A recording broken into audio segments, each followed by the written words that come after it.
Jadi machine learning itu salah satu teknik dalam dunia statistika dan IT dengan menggunakan coding. Dia itu bagaimana cara kita melatih algoritma kita untuk memprediksi data yang sudah kita latih. Misalkan di sini kita punya data nih, atribut 1, atribut 2, atribut 3, kelasnya ini yang bakal kita prediksi. Nah, pertama kalau untuk membuat machine learning kita harus memisahkan datasetnya 70%, 30%. Nah, kenapa dipisahkan? Karena 70% itu digunakan untuk melatih model kita, algoritma kita. Setelah itu 30% ini bakal diujikan ke model yang sudah kita buat dari 70% ini. Sehingga nanti didapat prediksinya. Nah, ini kan ada prediksinya. Nanti belajar dulu algoritmanya, terus di 30% ini kan dia kosong nih kelasnya. Nanti kelas ini itu akan kita prediksi dengan model yang sudah kita buat. Nah, kalau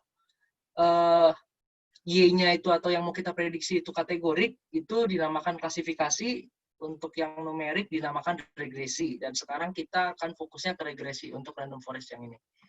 Nah, setelah itu ada algoritma pohon. Jadi, algoritma pohon itu basicnya paling basic itu adalah decision tree.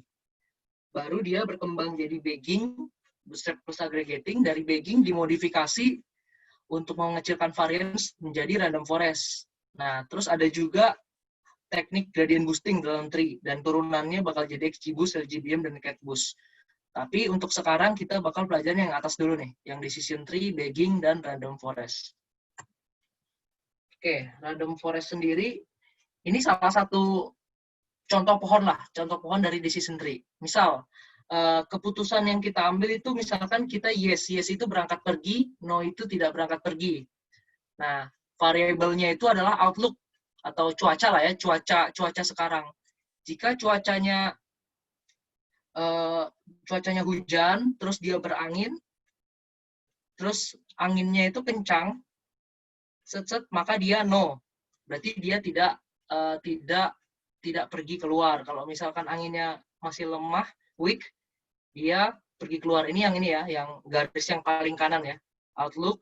Kalau dia cuacanya hujan, terus dia berangin, kalau beranginnya dia rada lemah, kita bisa keluar. Kesimpulannya bisa keluar. Kalau anginnya rada kuat, kita tidak keluar. Nah, begitu cara pengambilan keputusan di decision tree. Nah, setelah dari decision tree ini dikembangkan lagi. Dikarenakan kelemahan decision tree ini yang hanya punya satu pohon, dikembangkan bagging. Bagging itu adalah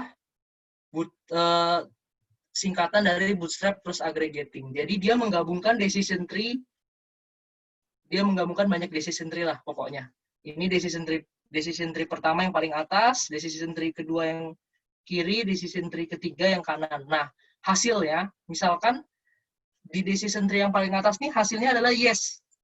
Di hasil decision tree yang kiri hasilnya yes, dan di hasil decision tree yang paling kanan hasilnya no. Berarti ada 2 yes dan 1 no.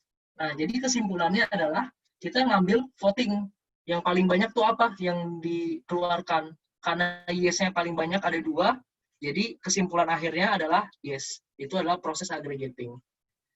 Nah, baru kita akan masuk ke random forest. Nah, jadi random forest itu sebenarnya adalah bagging, bootstrap, dan aggregating. Tapi dia punya satu komponen yang membedakan, yaitu random subsetting. Random subsetting ini contohnya seperti ini. Kalau misalkan bootstrap, kalau misalkan bagging, dia memakai semua variabel atau X yang ada di ini, misalkan yang ada di datanya. Misalkan dia punya 3 atribut, 3X. Nah, di pohonnya itu bakal ada 3X. Ada 3X-nya itu bakal dibuat pohon. Tapi kalau random forest, dia ngacak. Dia ngacak, misalkan yang diambil itu cuma 2 atribut aja. Atribut 1 sama 3, itu untuk pohon pertama. Atribut 1 sama 2 untuk pohon kedua. Atribut 3 dengan 1 untuk pohon ketiga. Nah, itu spesialnya random forest. Nah, jadi seperti ini. Misal random forest tree 1, ya X-nya cuma 2 nih. Nah, terus random forest yang kedua, tree yang kedua dia ada 3, yang ini cuma 2, yang dia beda-beda pohonnya. Terus misalkan, kalau misalkan dia kategori atau klasifikasi, ya iya dan tidak, voting classifier-nya, berarti kita memilih yang paling banyak, yaitu ya. Nah, kalau misalkan numerik, ini menarik kalau numerik itu. Kalau numerik, dia itu mengagregatkannya bukan dengan voting, karena banyak juga kan, numerik bisa bermacam-macam. Jadi dia mengagregatkannya dengan rata-rata. Misalkan pohon pertama dia menghasilkan angka 2.000, pohon kedua 3.000, pohon ketiga 1.000. Jadi rata-ratanya ini 6.000 bagi 3, 2.000. Jadi hasilnya adalah 2.000. Itu cara aggregating di random forest. Nah, untuk sekarang kita ke use case-nya. Jadi use case-nya itu data yang udah kita scraping sebelumnya di SA yang pertama. Jadi ini merupakan data film, source-nya dari www.imdb.com. Caranya kita scraping, ini codingannya sudah aku taruh di link ini, ada kalau misalkan mau nyoba-nyoba scraping. Size-nya ini 15 variabel, kita punya 15 variabel, ada judul, rating, vote, metascore, dan kawan-kawan lah. Dan kita ada 63 row ke bawah. Nah ini nih kenapa banyak, karena kemarin tuh ngambil dari tahun 2000 sampai tahun 2020 film yang ada di website tersebut. Nah, ini untuk nama-nama variabelnya. Ada release year. Ini kelebihan deh. Release year-nya dia dari 2000 sampai 2020. Certificate, ini flag apakah dia itu dibawa untuk umur 13, atau untuk dewasa, atau khusus anak kecil, atau umum. Nah, ini ada variabelnya. Terus ada rankingnya tahun itu, description-nya, nanti berupa kata-kata, teks. Ada runtime-nya, dia berapa lama, movie itu, genre-nya, genre kayak action, biografi, atau komedi, ada. Terus metascore, ada gross earning, pendapatannya dalam US dollar, direktornya siapa aja ada, aktornya juga ada, main aktornya ya, ini main aktornya. Terus, nah ini kan, jadi genre yang variabel ke-6 ini kan, dia tuh satu movie itu kan bisa punya banyak genre ya, jadi waktu ku scraping itu dia tuh bisa kayak komedi, action, apa. Nah, ini ku pecah jadi tiga flag gitu. Jadi genre pertama adalah first main genre.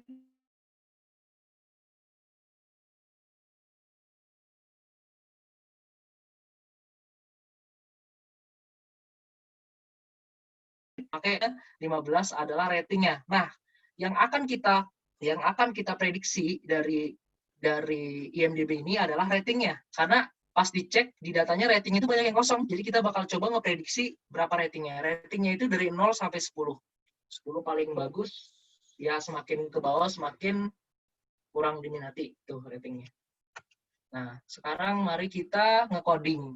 Jadi untuk di PPT ini udah aku siapin codingannya. Jadi nanti kita bisa coding bareng, kita kopas-kopas aja. Kita buka RStudio-nya. Ini udah pada punya datasetnya semua kan ya?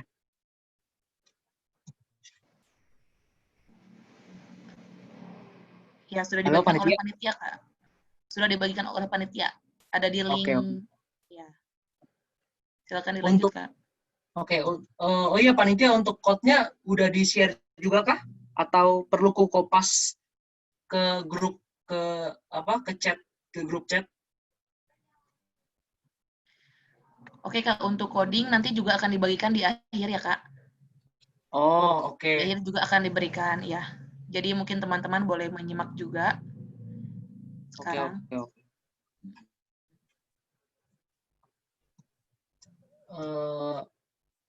Jadi pertama itu kita punya library-nya adalah library Dippler, Damis, Karet. Jadi ini sebenarnya nggak perlu sih. Ini nggak perlu. Yang kita butuhkan Caret, Random Forest, dan ggplot 2. Jadi ggplot 2 ini khusus untuk visualisasi, Caret ini untuk evaluasi matrix kita, nanti untuk Random Forest. Yang ketiga ini library Random Forest, ini pasti untuk Random Forest. Nah, pertama kita coding, kita buka dulu itunya, datanya, namanya new IMDb dataset. Kita run.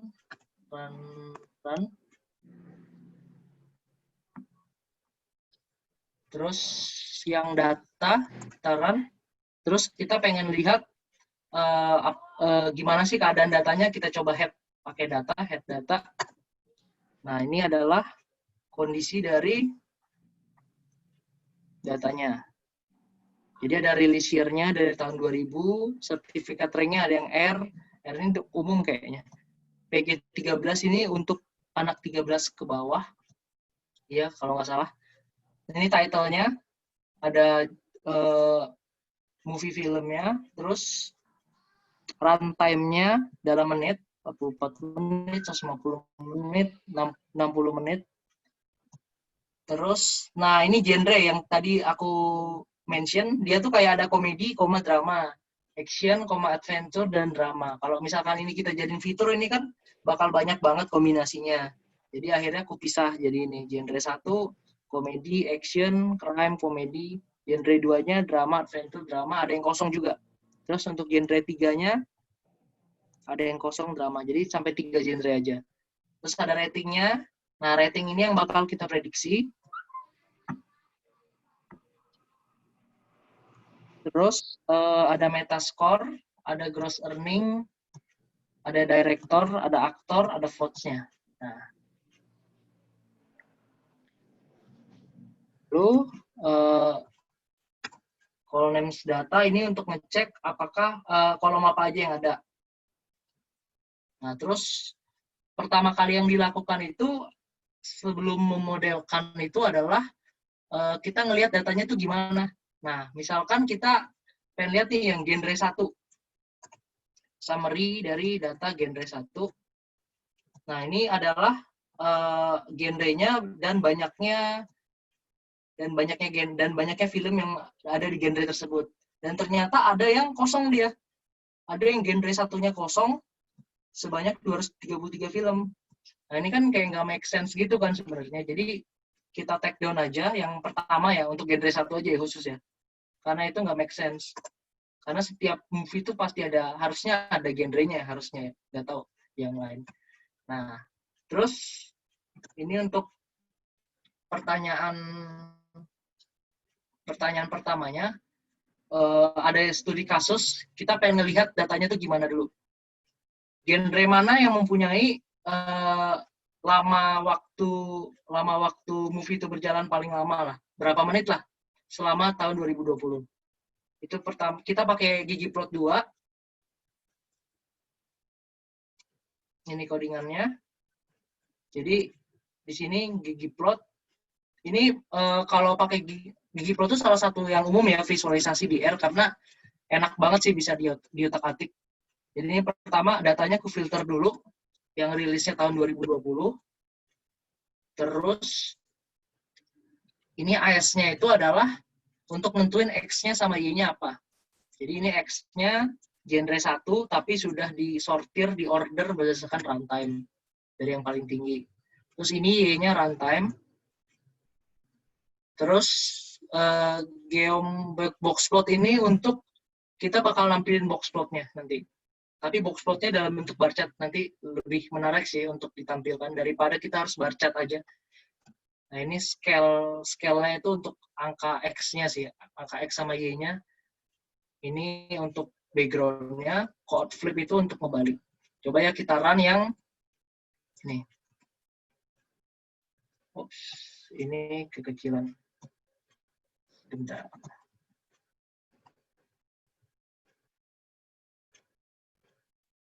Nah, jadinya kayak gini.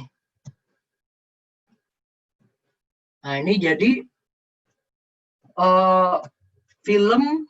genre film dengan runtime terlama, ya bener sih, biografi. Film-film biografi kan biasanya lama juga kan, dia rata-rata paling lama. Terus untuk musik juga, musik yang kedua, ketiga, movie-movie dokumenter, sport, dia lebih banyak ke ininya sih, lebih banyak ke, ya dia kecil, dia count-nya kecil makanya nggak kelihatan. Terus keempat, film-film perang, kelima film-film action. Nah, ini bisa kita lihat. Oh, terus yang mana ya? Oh, horor di tengah-tengah nih. Nggak lama-lama juga yang horor, yang romance lebih ini. Yang musical ternyata di bawah dia. Yang paling bawah itu short, iyalah, iya sih. Nah, ini untuk yang genre ya. Terus use case kedua. Genre mana yang mempunyai votes paling banyak tahun 2020? Nah, ini pertama aku agregat dulu. Jadi dia tuh hasilnya tuh bakal kayak gini. Jadi setiap mau visualisasiin di Gplot itu bikin data frame dulu biar lebih mudah aja sih. Genre 1 votes-nya berapa. Jadi ini ku agregat pakai max berdasarkan maksimumnya, nilai maksimum di action, di genre action tuh votes-nya paling banyak berapa. Terus baru ku Gplotin. Set. Nah, ini votes paling banyak ternyata di film-film action. Orang-orang suka ternyata di film-film action. Terus yang kedua horor, ketiga komedi, 4 animation, kelima documentary. Nah,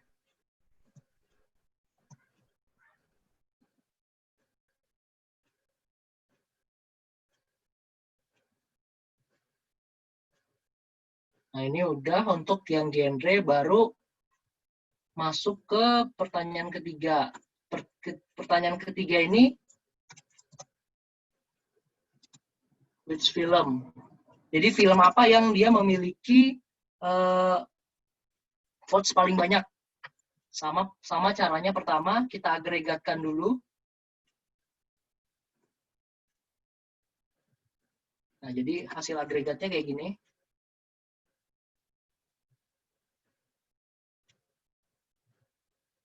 Kurang kelihatan ya karena banyak judulnya panjang. Langsung di visualisasiin aja. Nah,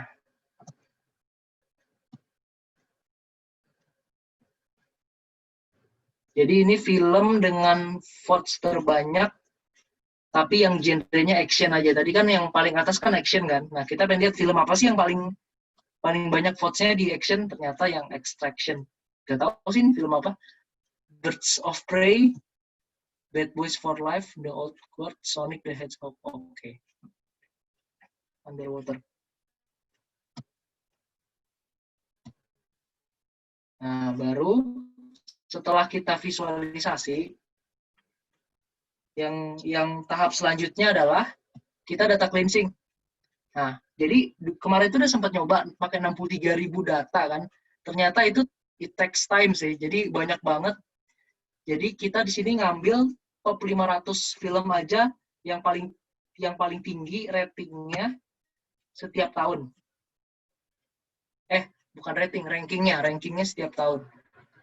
Caranya data di mana data yang rankingnya lebih kecil sama dengan 500.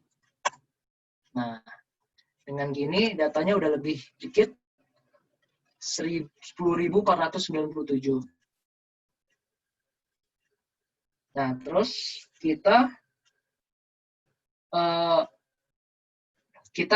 sebelum cleansing, pas mau cleansing, pertama kali yang kita lakukan adalah kita harus ngecek missing value-nya ini ada di mana aja sih. Pasti kan ada missing value kan, dan itu yang perlu kita tangani, itu pertama. Kalau enggak nanti model kita yang jelek. Jadi di sini aku pakai library VIM. VIM itu singkatannya visualisasi missing value kalau nggak salah. Baru pakai MySplot. MySplot ini nanti dia bakal nunjukin,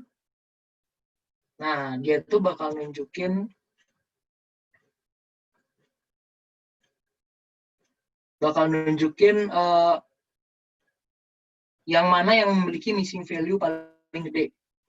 Nah, ini kan dia missing datanya ini gross earning. Gross earning itu sampai di atas 50%, dia kosong. Terus kedua Metascore dia 50%-an juga, 49 lah, 49%. Terus baru runtime, rating, sama votes itu dia kecil lah. Jadi kita bisa imputasi biasa. Tapi yang dua ini perlu ada perlakuan khusus untuk mengisi missing value-nya. Karena takutnya kalau kita salah ngisi missing value, itu bakal ngaruh banget ke model kita. Bisa jadi lebih jelek. Modelnya bisa jadi salah prediksi. Makanya data cleansing itu perlu banget dalam pembuatan machine learning. Nah, ini heat map-nya. Yang warna kuning dia yang kosong. Lalu, next, selanjutnya. Nah, jadi dalam pengisian missing value itu, ada beberapa tekniknya. Kalau misalkan yang kosong itu adalah data-data numerik, nah kita bisa ngisi pakai min atau median. Pertama ini min atau median. Jadi, tapi kapan kita pakai min sama median? Kalau min itu kalau misalkan distribusi dari variabelnya dia berdistribusi normal tuh seimbang lah kiri kanannya. Kalau median itu dia banyak menjulur, datanya menjulur ke kanan atau ke kiri, nah kita lebih bagus pakai median. Nah, cara kedua adalah kita mengimpute dengan dummy number. Nah, ini tuh aku dapat salah satu teknik ini dari main-main Kaggle sih. Jadi dia pakai high value 9.999 atau low value yang paling kecil 0 atau min 1. Jadi kita nggak perlu, kita kayak menginisiasi angka untuk missing value. Dan ini biasanya berguna, sangat-sangat berfungsi sih untuk model-model pohon. Nah, kalau dia categorical, kita pertama bisa ngisinya pakai modus. Yang kedua, kita bisa pakai bikin kategori sendiri, others gitu. Karena emang nggak tahu dan kita nggak mau ngisi takutnya salah, kita bikin kategori namanya others. Nah, ini juga lumayan ngaruh sih kalau misalkan kita pakai ini. Tapi nanti kita coba semuanya. Terus cara keempat, kita drop variabel. Drop variabel, misalkan variabelnya tadi kayak gross earning tadi kan dia lebih dari 50%. Nah, itu kita bisa drop daripada kita membuat model kita jelek, mending kita drop variabelnya. Terus yang kelima, kita bisa menghilangkan row, menghilangkan baris yang ada NA-nya. Terus yang keenam, itu machine learning imputation. Jadi tekniknya sama sih. Yang kosong kita prediksi, kayak gitu. Cuman yang ini nggak kalau untuk masalah cepet atau enggaknya ini lumayan lama. Jadi better pakai yang atas-atasnya dulu sih. Nah, terus selanjutnya gross earning. Gross earning tadi kan dia tuh nyampe 55% nih. Tinggi banget. Nah, jadi kita bisa ngedrop kolomnya. Nah, ini rumusnya gampang, codingannya gampang sih. Tinggal data $gross earning sama dengan 0. Nah, jadi kita hilangkan dia. Jadi pas kita cari dia di data, harusnya sudah nggak ada. Ya, udah nggak ada ya. Sudah nggak ada sama sekali. Terus, nah ini aku udah bikin codingan untuk pakai main atau median imputation. Nanti bisa dicoba. Terus bisa pakai input with dummy number, kita pakai min 1, itu bisa coba nanti. Tapi untuk sekarang, kita hilangkan dulu gross earning-nya. Nah, ini untuk ngecek apakah udah ada lagi atau masih ada yang kosong, ternyata udah nggak ada. Karena variabelnya emang udah nggak ada juga sih, jadi pasti 0. Nah, yang kedua adalah, yang kedua itu Metascore. Metascore itu 49%. dia missing. Nah, ini kita coba pendekatan lain, jangan pakai drop kolom. Walaupun harusnya sih di drop kolom secara teori statistik. Jadi kayak kan kalau kita memprediksi populasi yang mau diprediksi itu hampir sama dengan banyaknya populasinya. Jadi itu kayak kita memprediksi populasi kan. Itu harusnya secara statistik biasnya bakal gede banget. Tapi kita coba untuk yang mean sama median dulu. Kita run ini untuk cari mean-nya rata-rata metascore. Mean data metascore, na.rm sama dengan true. Nah, ini nih codingan ini tuh untuk mengekskludkan NA. Jadi kan kalau NA ditambah sama sesuatu, hasilnya NA kan. Jadi kita exclude dulu. Jadi misalkan ya kalau kita nggak pakai na.rm, kita run, dia NA. Karena dia nggak bisa identifikasi. Satu angka plus NA itu dia nggak bisa identifikasi. Jadi kita tambahkan perintah na.rm sama dengan true. Nah, set. Nah, dia rata-ratanya 54,59. Untuk median, 55 dia. Terus kita coba isi pakai rata-rata aja. Jadi data is.na data metascore sama dengan true ini untuk identifikasi. Kita ngambil yang metascore-nya itu ada NA-nya, terus kita isi dengan min metascore. Min metascore 54. Kita run, baru kita cek dia sudah terimpute atau belum. Nah, ternyata dia 0, berarti udah nggak ada lagi yang missing value.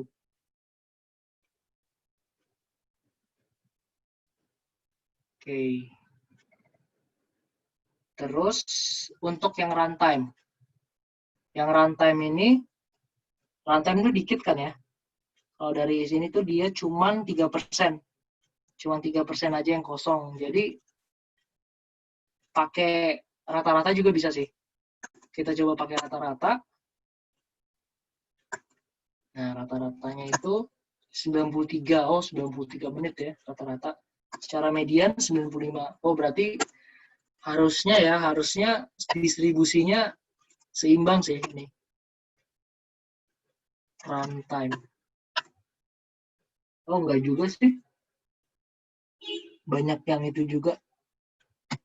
Kita pakai median aja ya, karena dia menjulur banget ke kanan. Median.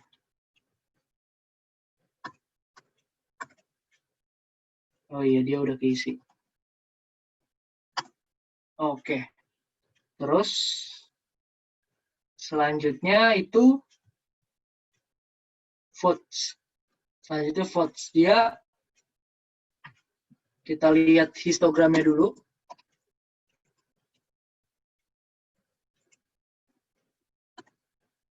Nah, dia sangat menjulur nih. Menjulur banget. Dia kebanyakan ngumpul di kiri, sedangkan di kanannya dikit. Kalau di box plot lebih kelihatan sih. Box plot. Nah, kelihatan dia banyak banget pencilannya. Jadi kita kalau kayak gini, kondisinya kita lebih baik pakai median. Karena median itu yang robust terhadap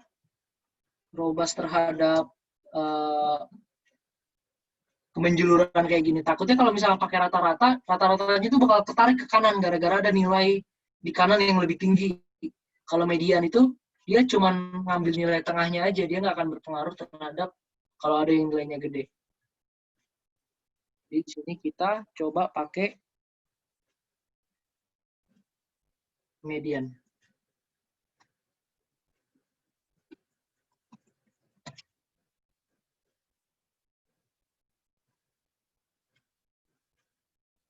Oh ya, belum di-run. Nah, untuk ngeceknya kita pakai missing value checking after imputation. Sum is NA data vote sama dengan true. Ternyata dia 0 nih. Udah nggak ada lagi yang kosong. Nah, kalau mau ngecek lagi apakah udah benar-benar kosong atau enggak, kita bisa running lagi nih. Kita bisa running matchplot yang di atas.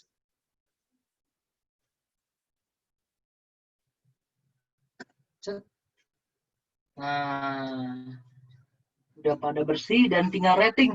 Rating ini kan yang bakal kita prediksi kan. Jadi ada 8% yang kosong nih ratingnya. Nah, 8% ini bakal kita prediksi dengan data-data yang udah kita punya.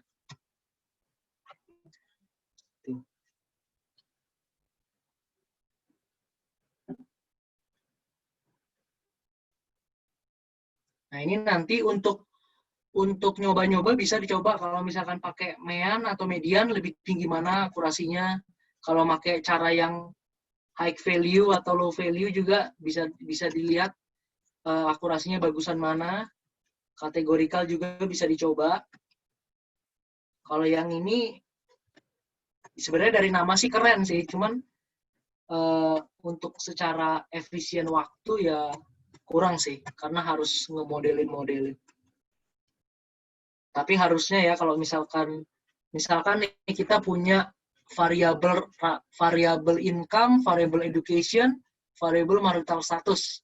Income tuh pendapatan, education tuh dia SD, SMP atau SMA, terus marital status dia masih single atau udah menikah atau udah duda. Nah, itu kita kalau misalkan dia income-nya itu ada yang bolong, nah kita bisa pakai machine learning. Karena secara sense data kan harusnya gini kan, dia yang pendidikannya masih rendah, SD, SMP, SMA, dia income-nya harusnya lebih sedikit daripada yang education-nya tinggi, kayak S1, S2, S3. Nah, itu jadi bisa dipakai lebih bagus, bisa pakai ini. Cuman ya itulah, untuk keefisiensian waktu, apalagi pas di production, di perusahaan-perusahaan gitu, kan pengennya yang lebih cepat kan. Jadi yang di atas kalau misalkan udah cukup tinggi, nggak apa-apa pakai yang ini aja. Nah, lanjut. Sampai sini masih pada ngikutin kan?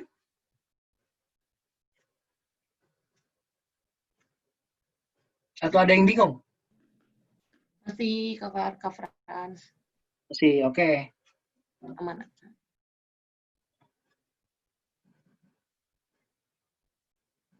Bentar. Karena habis ini kita bakal masuk ke modeling.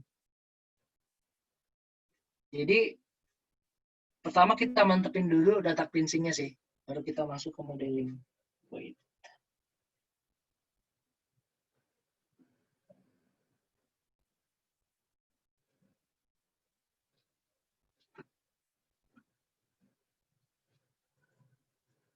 Nah, ini yang terus kita lanjut. Oh, ada genre ternyata. Genre belum kita lihat ternyata. Genre sebenarnya aman sih harusnya ya. Nah, ini genrenya. Ada berapa genre sih kita? Unik ya.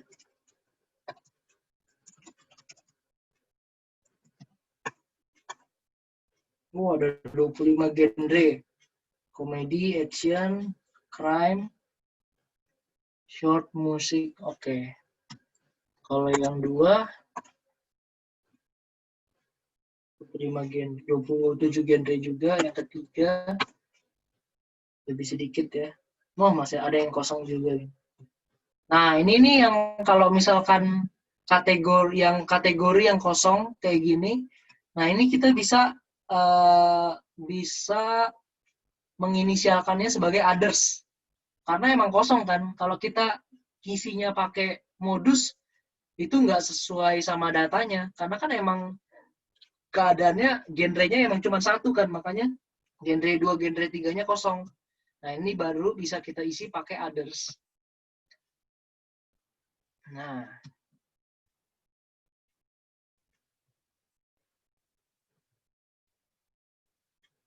ini kita expert faktor. Ini untuk ngebuat dia jadi kategorik sih, karena dia masih karakter tadi. Terus ini kita summary-in. Nah, ini summary ini untuk ringkasan aja sih, ringkasan genre 1 dia genre ini dia ada berapa banyak filmnya. Oh, ini yang paling banyak ternyata genre drama nih. Ada 2.234. Kedua genre action. Oh, sama ini paling banyak nih komedi. Banyak ya komedi ya. Komedi, drama, action itu 3. 3 yang paling itu ya. Oke. Baru, nah ini kan udah ya di atas ya, yang kita hilangkan genre yang kosong. Ini summary genre 2, ini summary genre 3. Jadi yang kosong ini kita jangan isi aja, kita biarkan dia sebagai kategori sendiri. Yang kosong ini. Karena ini kayaknya bakal nentuin sih, apakah modelnya bagus atau enggak. Jadi kalau misalkan, oh ada yang kosong nih datanya, dia kategori, jangan langsung mikir kita isinya pakai modus, jangan. Kita lihat dulu sesuai dari sensing datanya itu benar nggak sih kalau kita pakai modus. Kalau ternyata emang dia kosong, ya kita bikin kategori sendiri aja, kayak others atau NA yang sudah diseringin ya. Karena kalau NA yang dari R atau Python-nya itu dia kan nggak bisa dihitung kan. Cuman kita buat kategori sendiri aja. Sama juga kayak yang tadi yang di atas yang numerik. Kalau misalkan ada contoh kayak gini nih.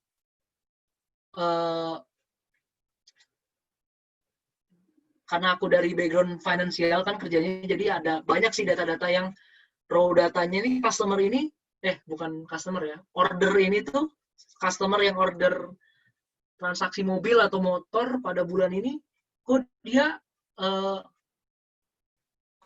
itu datanya ada yang kosong ya, kenapa nggak ada ya, ternyata pas dicek, emang ternyata cicilannya itu emang belum mulai, dia baru daftar aja.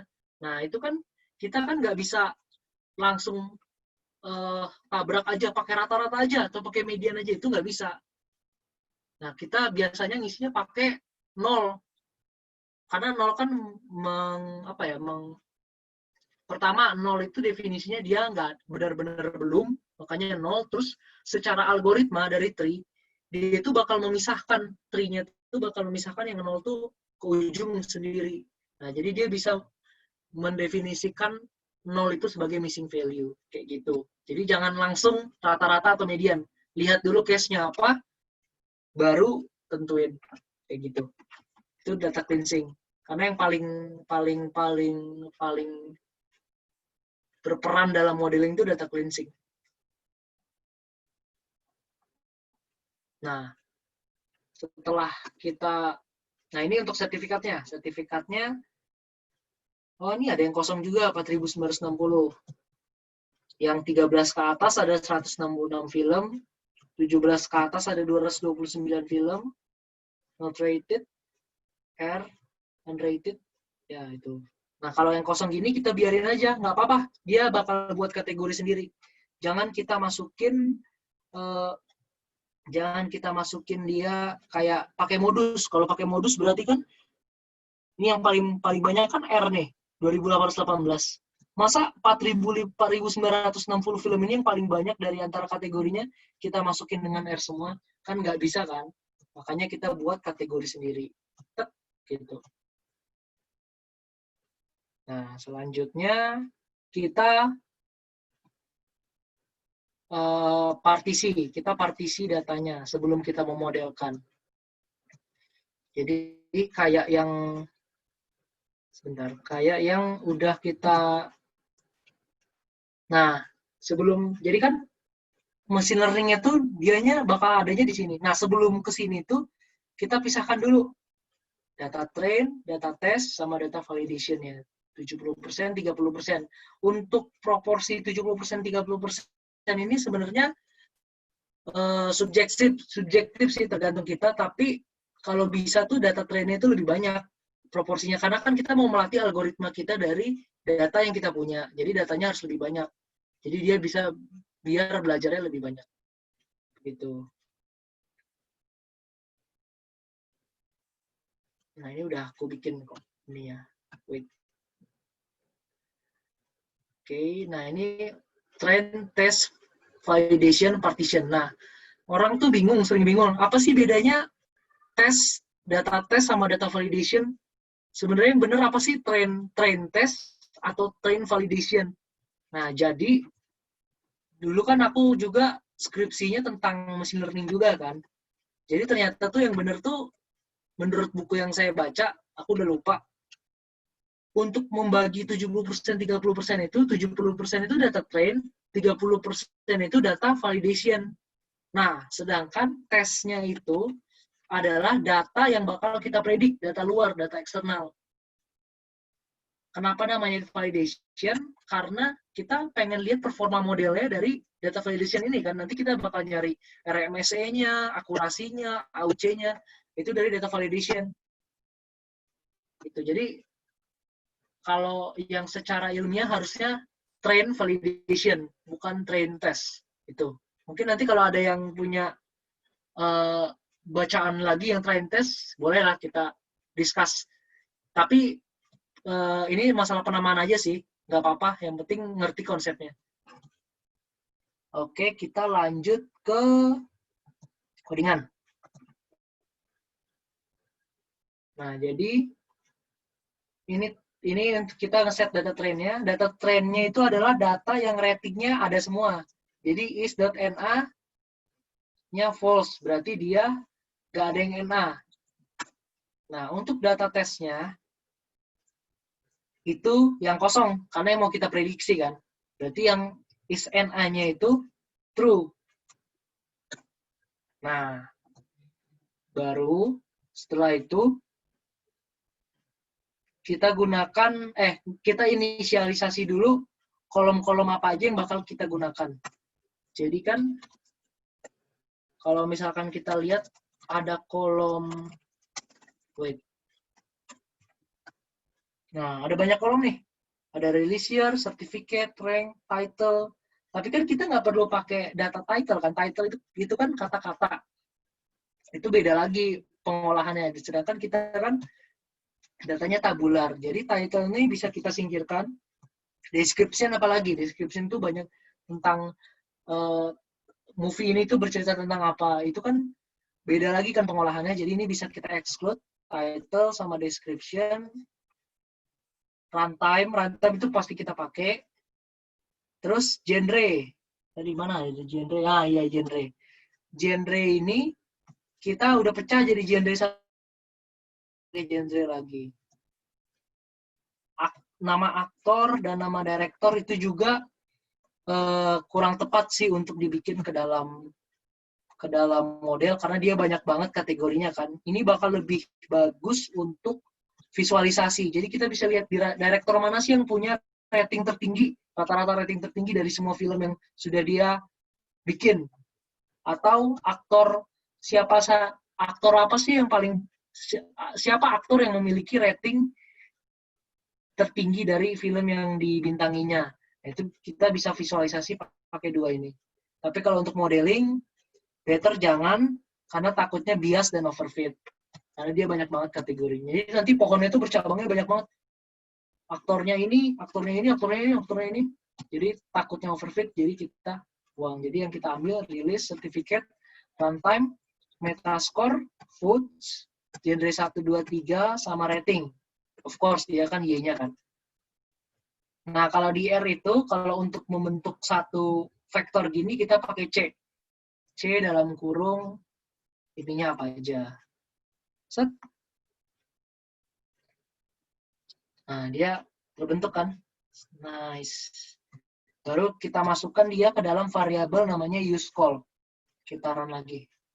Set. Nah, jadi kalau kita ketik useCall, dia keluar variabel-variabel yang bakal kita buat. Nah, setelah itu kita ambil, kan ini kan kita baru inisiasi aja kan. kolom-kolomnya apa aja. Nah, kita ambil trainnya itu adalah yang pakai use call ini, tesnya juga use call. Jadi kita sudah mengexclude yang kayak director sama aktor. Nah, ini tesnya ini kan kita, kalau kita lihat tes yang rating, kan kita ambil tesnya itu yang SNA-nya true, berarti dia yang NA semua kan. Kalau kita cek, nah itu dia tuh NA semua. Oh, makanya kita subset, kita hilangkan ratingnya. Nah, baru setelah itu kita train validation split. Nah, itu yang tadi yang istilah-istilah, kan ada train test split, train apa split, itu istilah aja sih. Terserah mau pakai yang mana, yang penting ngerti ujungnya bakal gimana. Nah, ini jadi data train yang kita punya, data kita, train yang ini tuh bakal kita pecah jadi 70%, oh aku di sini pakainya 75%. 75% data train, 25% data testing. Nah, ini untuk nge-generate index aja sih. Jadi dia setiap row nanti udah di-index. Baru kita ambil deh yang train data frame, train yang indeksnya 1. Karena ini pertamanya 1. Yang indeksnya 2, yang 25%. Tek dan tek. Jadi kita cek and row-nya berapa. Harusnya 70% dari 10.000, 7.500. Ya, 7.800. And row yang validation DF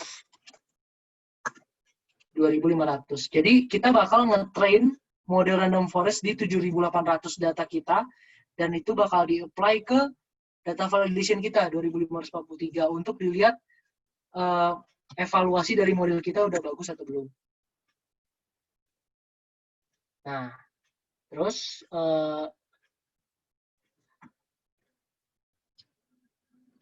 yang selanjutnya ini, nah ini yang ini sih, karena kita pengen biar lebih rapi aja sih. Jadi X train-nya ini khusus untuk X-nya aja. Jadi aku exclude yang rating. Pakai subset. Kalau di SQL kan ya kita milih. SQL tuh nggak bisa drop kolom ya? Bisa deh. Ya. Tanya si Lala itu. Ya train. Nah, train ini baru kita ambil train DF dolar yang rating untuk sebagai Y-train-nya.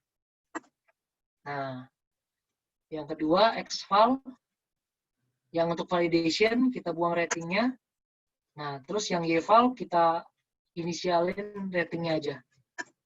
Nah, jadi nanti Y-train. Nah, dia udah berupa kayak gini sih. Udah berupa vektor dia.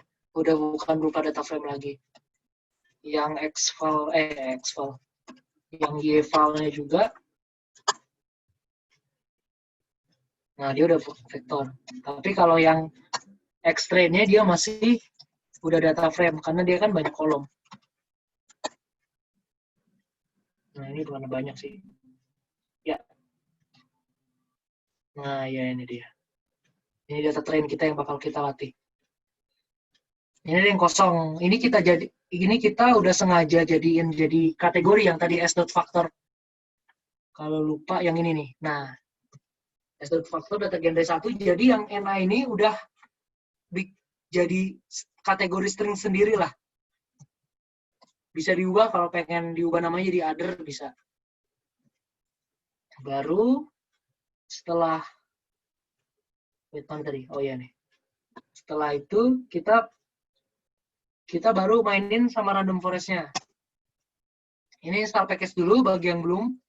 Bagi yang udah tinggal library random forest. Nah, jadi kalau random forest sendiri sih gampang banget sih ininya, codingannya tuh. Ini gara-gara aku ini aja 3 baris. Kalau aku buat kayak gini, sebaris doang. Jadi yang emang susah tuh sebenarnya data cleansing-nya sih. Gimana cara kita prepare data kita biar bagus, sesuai bisnis, sesuai sense datanya, baru kita apply ke random forest. Jadi kalau data cleansing-nya kita jelek, model kita jelek. Data cleansing-nya kita bagus, model kita bisa jadi bagus. Itu.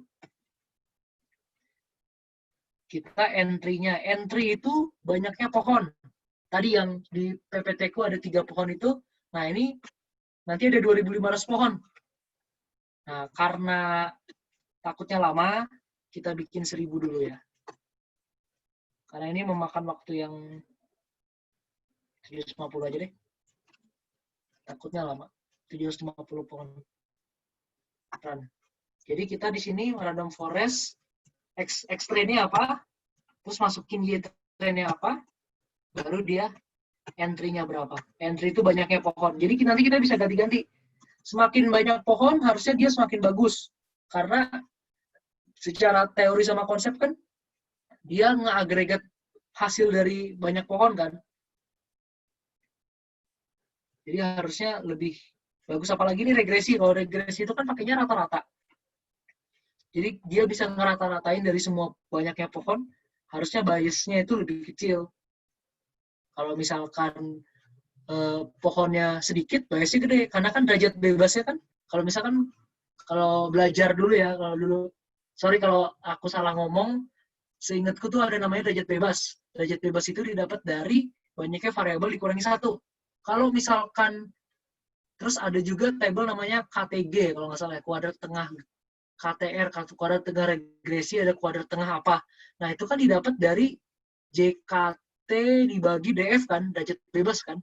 Nah, kalau misalkan jumlah kuadrat sum square-nya itu gede, terus derajat bebasnya itu kecil, otomatis dia gede kan. Sedangkan KTG itu kita tahu dia itu variance. Kalau ada yang belum tahu, jadi KTG itu adalah standar deviasi dari model dari X-nya. Jadi kalau misalkan derajat bebasnya kecil ya, dia gede banget. Tapi kalau misalkan derajat bebasnya gede, semakin banyak variabel ya, dalam hal ini semakin banyak pohon ya, harusnya dia lebih, biasnya itu lebih apa ya, nggak gede banget, bisa lebih tertata lebih kecil lah. Itu penjelasan kenapa semakin banyak pohon, harusnya semakin bagus, harusnya. Karena bisa juga semakin jelek. Makanya aku masih bilang pakai harusnya. Nah, ini udah selesai nih. Udah selesai model random forest kita. Coba kita sebentar. Kita running model kita. Nah, ini model kita random forest. Entry-nya 750. Tipe random forest-nya regresi. Wait sebentar. Tipe random forest-nya regresi. Number of tree-nya itu ada 750. Number of variable thread at each split 2. Nah, ini mean of square residualnya 59,3. Persen for explain itu kayak R square. Kalau di regresi kan ada R square kan. Nah, itu 58,16%.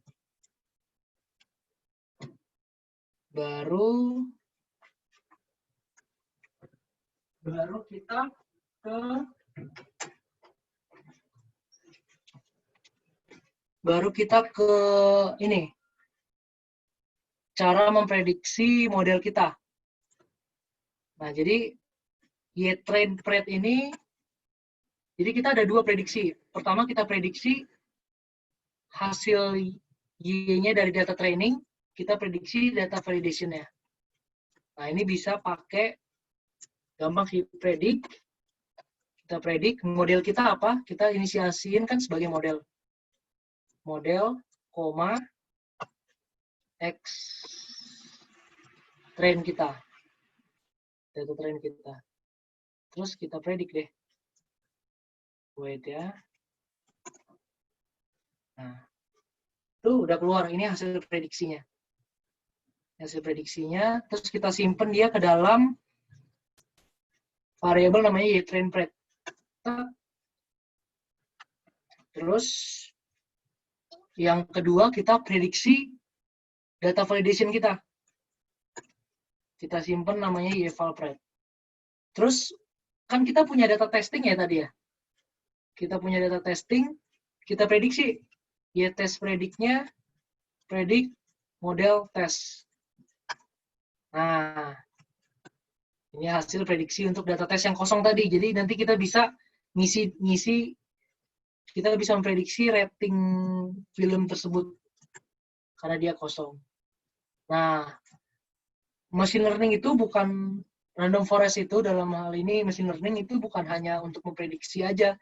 Jadi kita bisa ngelihat fitur mana sih yang paling berpengaruh yang ada di model kita, apa yang paling berpengaruh. Nah, di sini kita bisa pakai namanya model importance. Jadi kalau misalkan kalian kan udah buat model nih, kalian jangan langsung kayak running, oh udah itu aja. Coba, kalau dulu sih aku ngotak-atiknya gini, pakai $, nah terus nanti dia keluar nih, banyak nih yang bisa kita explore. Ada MSE-nya berapa, terus ada R-square-nya juga. Nah, kita bakal ngelihat importance-nya. Jadi, mana yang paling berpengaruh. Nah, dia semakin besar, di sini nilainya itu semakin besar, semakin berpengaruh. Ternyata yang paling mempengaruhi itu runtime. Yang mempengaruhi itu runtime. Nah, dia berpengaruhnya negatif atau positif, nah itulah salah satu kekurangan dari metode machine learning yang non-parametrik. Kayak pohon-pohonan, itu kita susah sih untuk mengetahui dia apakah dia semakin tinggi runtime, dia semakin menurunkan rating atau semakin menaikkan. Itu kita belum bisa dapat dari random forest. Itu salah satu kekurangannya. Kalau misalkan model tradisional kayak regresi linear, itu kita bisa tahu, cuman performance-nya model itu dia bakal kalah untuk data-data yang big kayak gini. Itu kekurangan dan kelebihannya. Itu terserah mau pakai yang mana. Tapi kalau untuk prediksi dan pengen ngelihat variabel yang paling berpengaruh aja tanpa harus tahu arahnya, pakai random forest itu udah sangat-sangat enak sih, udah sangat-sangat bagus. Nah, tapi kan kalau ini tampilannya kayak gini kan ya, kita pengen nih tampilannya yang kayak bar chart, yang kayak tadi di atas kita pakai. Jadi, pertama, aku buat dulu pakai sebagai data frame, as.data frame model importance. Ku simpen dalam variabel namanya importance, singkatannya. Terus baru aku ggplot untuk ngebuat itunya apa, ngebuat bar chartnya. Ini X-nya ini row names importance. Y-nya ini ininya angkanya. Nah, ini kita order, kita sort berdasarkan ininya row names-nya. Row names itu yang ini ya, release year, certificate, runtime, itu kita sort berdasarkan in not purity. Nah, kalau misalkan nge-sortnya itu dari mana? Dari tinggi atau terendah? Kalau dari terendah, kita tinggal pakai negatif aja di sini. Kalau dari tertinggi, kita nggak usah. Kita coba run. Nah, ini hasilnya lebih enak dilihat sih sama manajemen. Oh, ternyata yang runtime, yang apa, 3 variabel yang paling berpengaruh itu runtime, metascore, sama vote-nya. Nah, tapi di sini ada hal menarik. Ternyata genre 1, main genre kita, itu pengaruhnya nggak lebih besar daripada genre 2. Jadi sebenarnya genre yang apa ya, bilangnya tuh genre film, genre tambahannya itu yang mungkin bisa meningkatkan ratingnya sendiri. Jadi ada tambahan genre lah. Jadi mungkin orang-orang tuh lebih suka yang ada komedi, action nggak. Kalau action aja ya kayak gitu aja. Cuman kalau action ditambah komedi mungkin bakal lebih tinggi. Nah, itulah kenapa di sini genre 2-nya dia lebih tinggi daripada genre 1. Nah, itu satu insight kita udah dapet tuh dari situ. Certificate. Nah, ini menarik sih. Bukan menarik sih, tapi lucu sih. Ternyata batasan umur tuh nggak mempengaruhi rating. Batasan umur nggak mempengaruhi rating. Mau dia di atas 13, di atas 17 untuk dewasa nggak mau. Sama tahun rilis tuh nggak mempengaruhi. Nggak terlalu berpengaruh. Pengaruhnya nggak terlalu besar dibandingkan runtime, metascore, sama vote. Gitu. Nah, terus ada evaluation metrics kita. Pertama kita pakai RMSE. RMSE itu root mean square error. Jadi kita salah satu ukuran untuk numerik lah, untuk regresi, cara melihat errornya seberapa itu pakai RMSE. Root mean square error. Nah, cara perhitungannya itu kalian bacanya dari kanan, error. Error itu kalau secara rumus itu aktual kurang predicted kan? Kurang predicted. Terus square. Square itu berarti dikuadratin. Nanti ini dikuadratkan. Baru min. Nah, ini dirata-ratain. Jadi kan ini tuh baru satu baris doang kan? Nanti kan banyak baris nih. Nanti dirata-ratain. Men dalam kurung. Baru di root. Root itu akar. SQRT. Nah, sesimpel ini. Jadi dia ngasih nama itu udah dengan jalur itunya, udah dengan jalur gimana cara rumusnya. Error, actual mean predicted, di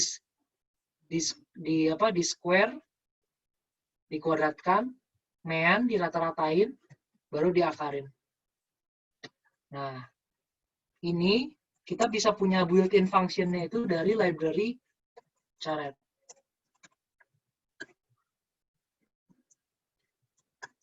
Cara buktinya gimana? Biasanya kalau ada Caret, terus kita titik duanya 2 kali, nah kita bisa lihat dia ada RMS-nya atau enggak. Oh, ada RMS-nya ternyata di Caret. Nah, tinggal kita pakai aja. RMS-nya dalam kurung, Y aktual kita, sama Y yang sudah kita prediksi. Ini untuk yang tren ya. Oh, 0,41. Terus sekarang yang validation, oh 0,79. Nah, ternyata dia tuh jauh banget ya ininya. Trennya itu kecil, RMSE-nya itu besar.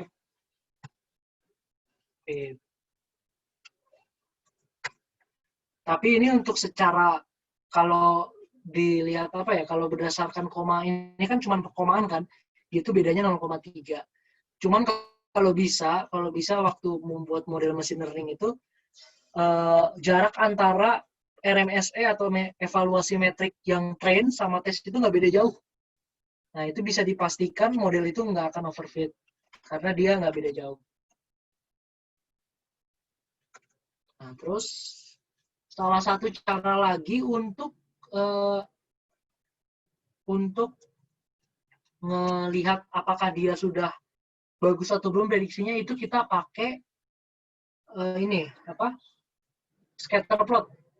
Jadi kita buat plot antara Y aktual sama Y prediksi. Nah, ini jadi kita buat dulu data frame-nya. YPred sama dengan data frame, Cebin itu kayak menggabungkan kolom YVal validation yang aslinya sama hasil prediksinya. Jadi nanti dia dapat data frame kayak gini nih. Nah, ini YVal sama YPrediction 8,1, 8,1, 7,4, 7,07. 6,1 nggak beda jauh ya, bagus ya berarti ya. 7,7, 7,5. Coba yang kecil ada nggak? Yang 5-an gitu. Oh, ini 4,9.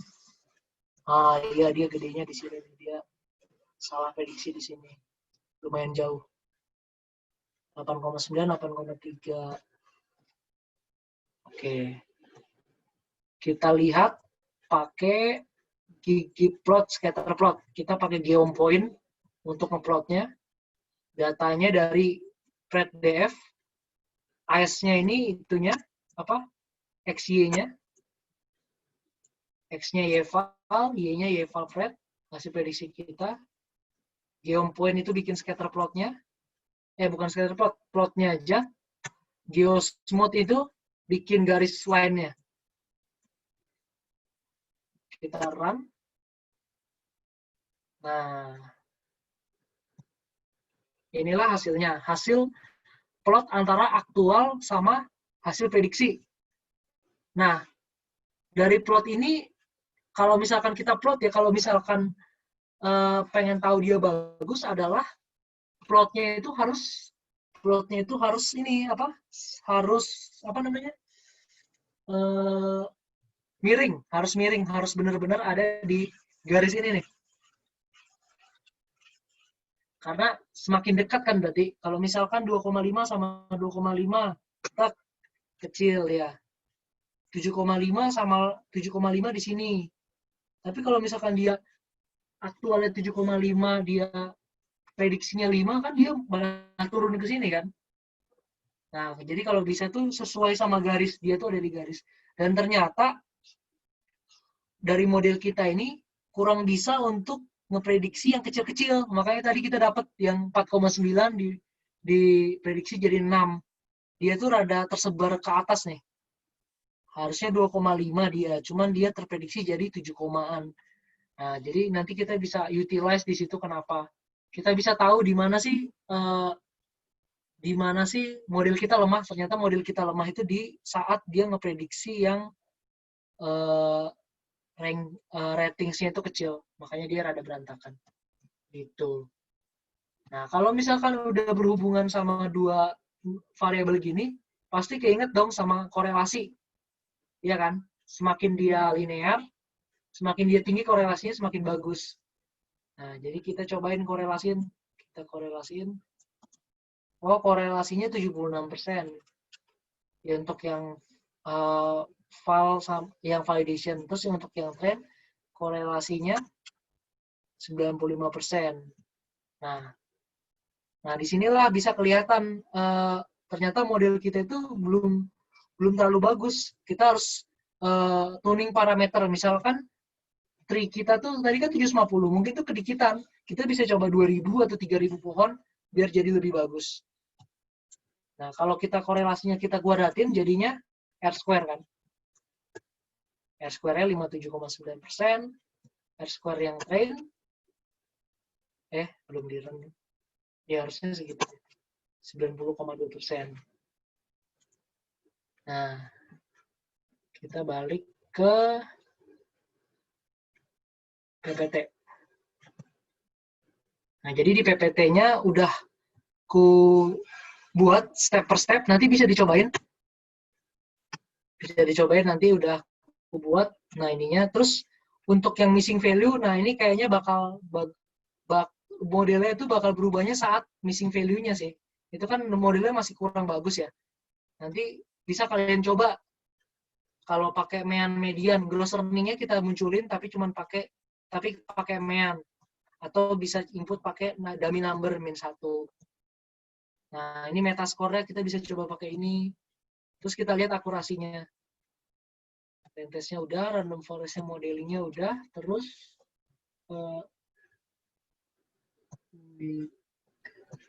ya, ada lagi Kak. Ininya udah.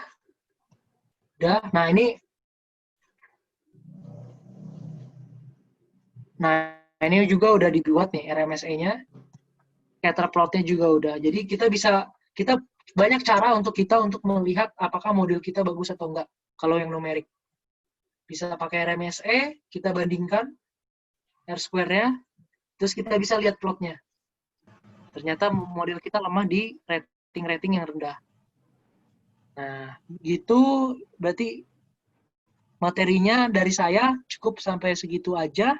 Kalau ada yang mau nanya tentang teori atau codingan atau konsep, atau kayak simulasi-simulasi atau kemungkinan lain untuk modeling, boleh silakan ditanya. Terima kasih. Saya kembalikan ke moderator. Baik. Terima kasih banyak Kak Frans atas penyampaian materinya yang sangat luar biasa ya. Di waktu kita yang terbatas ini, Kak Frans sudah menyampaikan dari mulai cleansing data, dari mulai visualisasi, hingga ke modeling dan evaluasi modeling. Nah, tadi juga ada beberapa hal yang menarik ya yang sudah Kak Frans sampaikan.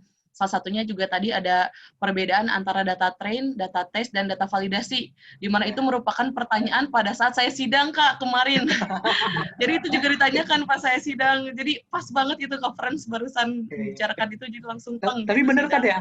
Yang gue bilang Iya, bener kan ya? betul. Ya, jadi memang kalau data test itu memang tidak diotak-atik dan tidak dimasukkan sama sekali ke dalam pemodelan gitu. Ya. Nah, kalau data train itu dapat dijadikan data validasi juga, dapat dijadikan juga data training lagi gitu. Tadi yang dijelaskan Bang Frans juga sudah betul. Nah, sebenarnya saya juga memiliki banyak pertanyaan nih, Kak Frans. Tapi berhubung teman-teman di sini juga sudah banyak pertanyaan, bahkan ada yang sampai 2.000 kata, ini siapa ya, Raihana, pertanyaannya cukup banyak ya. Jadi mungkin kita jawab dulu ke pertanyaan dari peserta ya. Tapi di Kak Frans, sebelumnya saya ingin mengulas kembali nih ya, untuk teman-teman, jadi barangkali ada teman-teman yang mungkin baru mengenal Random Forest ya, mungkin karena tidak semuanya di sini angkatan yang sudah mau skripsian gitu ya, mungkin ada juga yang baru masuk departemen gitu ya, jadi baru tahu nih, apaan Random Forest gitu, hutan acak, apaan gitu. Nah, jadi Random Forest ini seperti yang sudah tadi Kak Frans ulas di pertama, merupakan suatu metode analisis ya, machine learning, yang dapat digunakan untuk banyak tujuan analisa. Ya, dapat digunakan untuk clustering, klasifikasi, analisis survival juga bisa ya, Kak. Dan yang terakhir juga regresi yang sudah kita pelajari hari ini. Oke, mungkin kita lanjut ke pertanyaan. Mungkin saya bacakan ya, Kak Frans, mau satu-satu atau 3 pertanyaan langsung Kak Frans jawab 3-tiganya nih.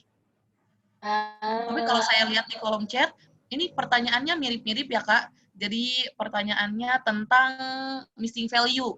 Itu mungkin tadi tertarik ya dengan missing value karena memang data yang kita dapatkan pada saat ini gitu ya, datanya banyak juga yang kosong gitu loh, Kak. Nah, maka dari itu banyak juga nih pertanyaan tentang missing value.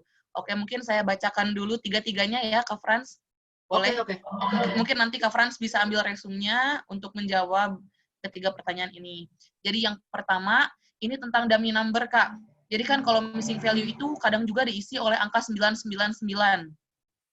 Nah, itu ada ketentuannya nggak sih milih angka 999? Kenapa mungkin nggak 111 gitu ya? Atau 14045 mungkin ya? Bagaimana? Nah, itu yang pertama ya. Terus kalau misalnya yang rating itu kan peubah respon ya, Kak Frans. Nah, kalau misalnya missing value-nya itu banyak, misalnya sampai 40%. Nah, itu mendingan di drop row atau tetap pakai machine learning? Gitu ya. Jadi kalau misalnya yang missing value-nya ini peubah respon gitu. Nah, bagaimana tuh? Nah, terus lanjut ke pertanyaan dari Raihana. Nah, jadi ini pertanyaannya cukup banyak, tapi saya ringkas. Jadi kan kalau misalnya ada 20% misalnya datanya yang hilang, itu kan dapat diisi dengan median, modus, dan mean ya. Nah, Raihana berkata, jadi menurut Raihana ini, ketiga metode tadi, itu menghasilkan biasnya masing-masing. Nah, sedangkan dia pernah membaca artikel bahwa metode regresi dengan peubah yang berhubungan dengan peubah yang ada missing value-nya tersebut dapat juga dilakukan, Kak. Jadi diregresiin untuk mendapatkan nilai yang kosong tersebut. Nah, menurut Kak Frans sendiri, di metode mana yang lebih disarankan? Apakah mengisi dengan min, modus, median, atau dengan regresi tadi? Itu pertanyaan yang kedua. Nah, ini pertanyaan yang ketiga. Jadi kalau misalnya missing value-nya untuk variable country, nah, itu kan jatuhnya data populasi ya, Kak. Nah, iya, ini Agus Hendra Nasution. Saya juga Agus. tidak, iya, Agus mungkin siapanya Andri Hakim Nasution, mungkin dapat dijelaskan ya. Nah, itu kan jatuhnya data populasi ya, Kak Frans. Nah, itu lebih baik di drop aja atau diisi dengan modus. Itu kalau datanya country. Nah, boleh Kak Frans dijawab dari mulai yang pertama? Apa lupa lagi Kak Frans pertanyaannya apa? Oh, ingat kok, aku sambil buka chat kok ini. Oh, mantap. Oh iya, ada chat juga ya. Oke, silakan Kak Frans. Aku jawab yang si Agus dulu ya. Karena Waduh, padahal saya bacanya terakhir loh, Kak. Oh iya ya. Karena ini yang dua paling atas ini kayaknya sama sih itunya. Iya. Kalau untuk country atau untuk apa ya, provinsi atau itu Bang, kalau missing value untuk variable country gimana ya? Kan itu jatuhnya ke data populasi. Nah, lebih baik di drop aja atau diisi dengan modus. Menarik sih pertanyaannya. Kalau bisa, jadi gini, pertama sih gue bakal analisis apakah country-nya itu berpengaruh terhadap Y-nya. Apakah negara ini, provinsi ini, kabupaten ini berpengaruh terhadap itunya. Kalau misalkan dia berpengaruh, ya kita harus tetap masukin. Nah, yang kosong-kosongnya itu kita apa namanya? Ya itu pakai others itu nama lain. Jadi emang ya karena dia nggak tahu kita others karena apa ya? Karena takutnya itu dia itu tergantung dia missing value-nya berapa persen sih. Kalau misalkan dia sedikit, country sedikit, itu di drop juga bisa. Di drop row ya, di drop row. Kalau misalkan dia banyak populasinya, itu lebih baik kita take down aja sih country-nya. Kayak gitu. Terus, dan kalau misalkan dia ada variable country nih, kalau gue sih better modelingnya per country sih. Oke. Iya, karena itu Karena biar country lebih production juga mempengaruhi rating film, ya. Iya. Dapat mempengaruhi. Jadi dia model, misalkan kita bikin model di negara Indonesia, mungkin model di Indonesia, bisa jadi beda kan Indonesia sama Singapura lah beda. Jadi kita modelingnya per country juga boleh. Ya, setuju. Terus Mungkin ada keragaman yang hanya diwakili oleh country juga ya, Kak? Iya, betul. Oke, lanjut, Terus, Kak. Nah, ini pertanyaan yang panjang-panjang. Mau nanya, Kak, yang dummy number itu ketentuan milih 99-nya itu gimana ya? Terus kalau yang rating itu missing value-nya banyak sampai 40%, lebih baik drop row apa pakai machine learning? Jadi kalau yang rating itu dia, kan rating kan Y-nya. Kalau misalkan dia kosong ya kan emang itu yang diprediksi. Jadi ya yang kita lakukan kan itu sebenarnya. Nah, mungkin maksudnya untuk di data tes, di data train mungkin, Kak. Oh, data train. Iya, bisa jadi ya yang mungkin ditanyakan data train. Jadi ya bukan drop data yang aja. memang ingin kita tes. Ya draw aja, drop aja kalau kayak gitu kan. Karena kan kalau misalkan kita machine learning itu kan, misal nih, dia kosong nih, dia raw. Dia kan nggak berat, susah kan kita tuh kayak susah itu memprediksi ini apa ya? Kosong, apakah dia NA atau apa, jadi mending kita drop raw. Karena kita mau training juga kan, kita kalau bisa sih training Y-nya udah ada semua.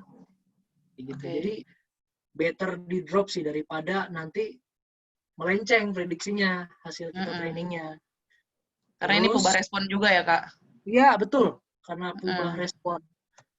Mau nanya, Kak, yang dummy number, ketentuan milih 99-nya itu gimana ya? Nggak ada ketentuan sih. Jadi, gimana caranya biar dia terpisah aja dari pohon. Jadi, kalau di decision tree atau random forest itu kan cara pemilihannya kan pakai entropi ya. Dia nanti dilihat mana yang bahasa manusianya apa ya? Yang paling banyak kontribusinya itu yang bakal dibuat ini tak. Nah, kalau 999 kan itu ujung banget. Kita memaksa pohon ini di ujung, emang sengaja biar dia itu khusus untuk missing value aja.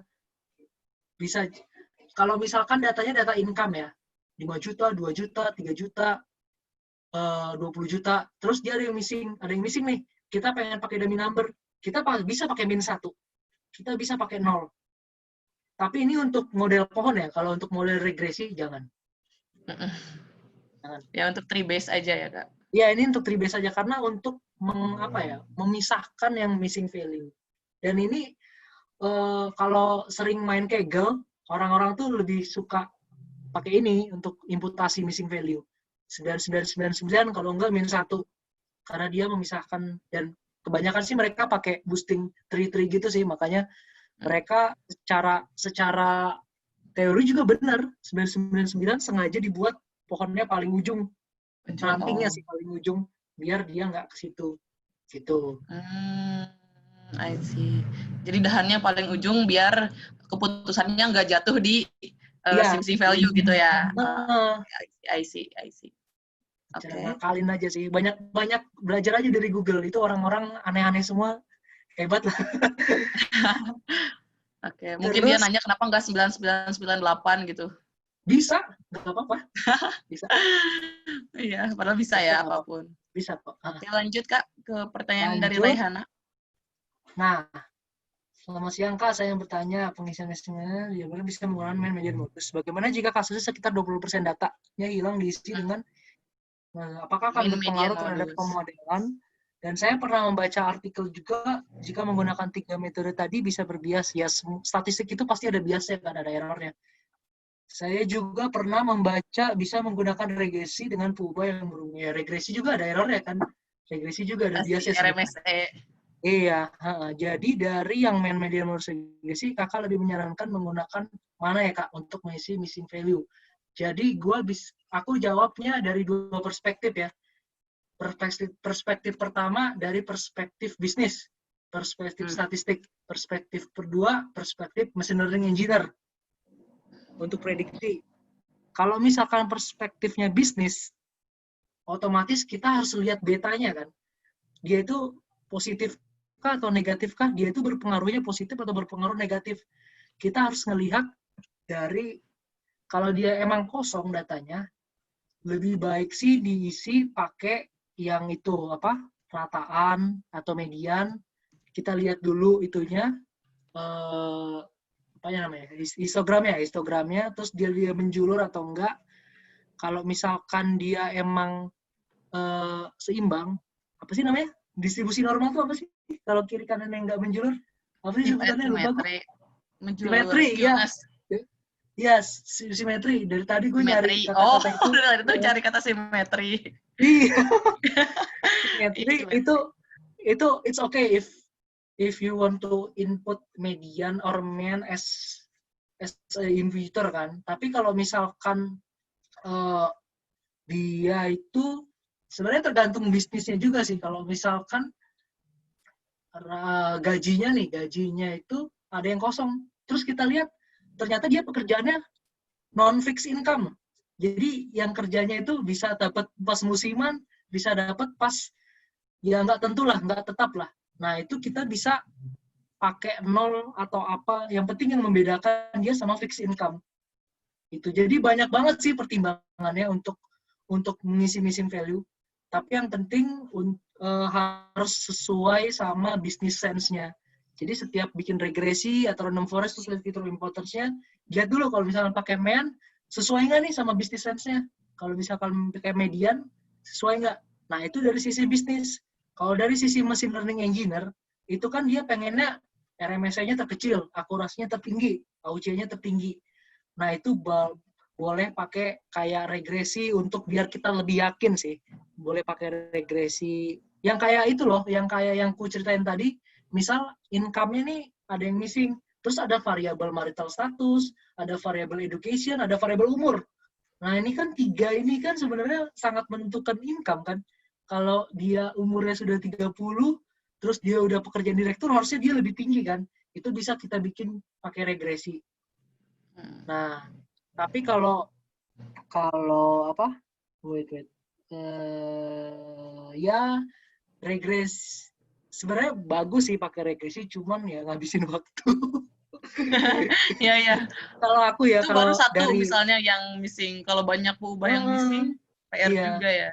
Kalau misalkan emang jago buat function-function kayak gitu ya silahkan.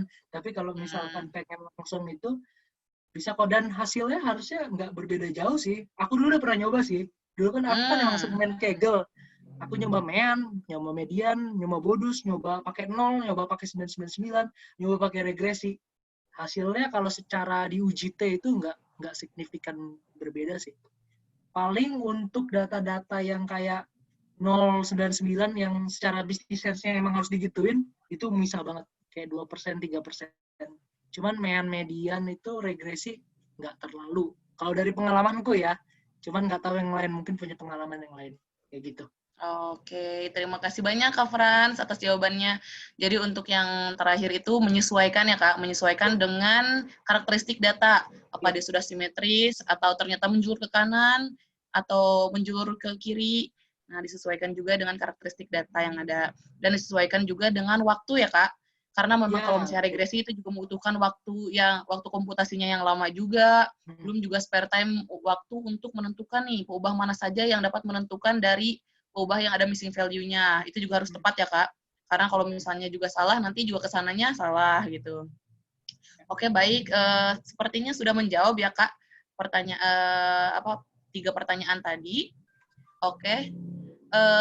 Bang Frans, sekarang dari saya nih pertanyaannya, boleh ya Kak nanya? Aduh, jangan Ya tadi susah-susah sepertinya ya. Kak Frans, ya, ya. Sebenarnya Kak Frans ini tadi tuh belum menjelaskan nih Kak, sebenarnya random forest regresi ini kekurangannya apa sih Kak selain overfit? Mungkin tadi yang Kak Frans singgung itu hanya overfit ya Kak. Nah, untuk kekurangan lainnya, apakah ada Kak kekurangan lain dari metode ini gitu ya? Karena saya tuh waktu itu pernah mencoba Iya. Kak menggunakan variabel nominal. Padahal nominalnya itu nggak banyak ya Kak, sekitar 20. Oh, Nah, dan ternyata hasilnya kurang baik. Nah, menurut Kak Fran sendiri, apakah random forest ini algoritma yang mungkin kurang cukup bijaksana ya dalam menentukan keputusan saat ada variabel nominal yang dimasukkan ke dalam model, ataukah memang karakteristik datanya yang kurang baik, atau bagaimana, Kak? variabel nominalnya aku kasih contoh kayak education itu variabel nominal kan? Itu ordinal Oh, ya, itu sorry ya. ordinal. Nominal maksudnya nominal. Aku kota. Nominal kayak hah? Kota. Kayak kota. Oh, itu sih Nah, lebih kalau jadi gini, variabel nominalnya banyak kategorinya atau dikit? sekitar Banyak ya? 20-an, 22 gitu. 22. Wah, itu banyak sih. Jadi kalau bisa tuh, Iya. jadi kenapa overfit? Itu balik lagi ke overfit sih. Kenapa overfit? Mm-mm. Itu karena banyaknya cabang. Tek, tek, tek, tek, tek. Nah, Mm-mm. banyaknya cabang itu disebabkan oleh banyaknya variabel kategori. Banyaknya kategori yang ada di dalam satu variabel. Jadi kalau misalkan Mm-mm. kotanya ada 20 kota, ya dia bakal cabangnya 20, ada 20 cabang yang kota. Tinggal dikali sama variabel lain tuh berapa, kayak gitu. Nah, itu yang ngebuat random forest tuh sangat rentan untuk yang kategorinya banyak. Makanya tadi yang Oh. aktor, yang director itu kan banyak banget kan gitu kan. Iya, tadi Dan juga nggak iya, mungkin sama betul. kan. Nah, iya tadi juga kan Nah, ada itu yang kenapa nggak aku dihilangkan. masukin? Heeh. Ya, kenapa nggak aku masukin? Karena itu bakal overfit. Itu bakal menyebabkan overfit. Karena dia Karena banyak banget pasti ya. buat pohonnya itu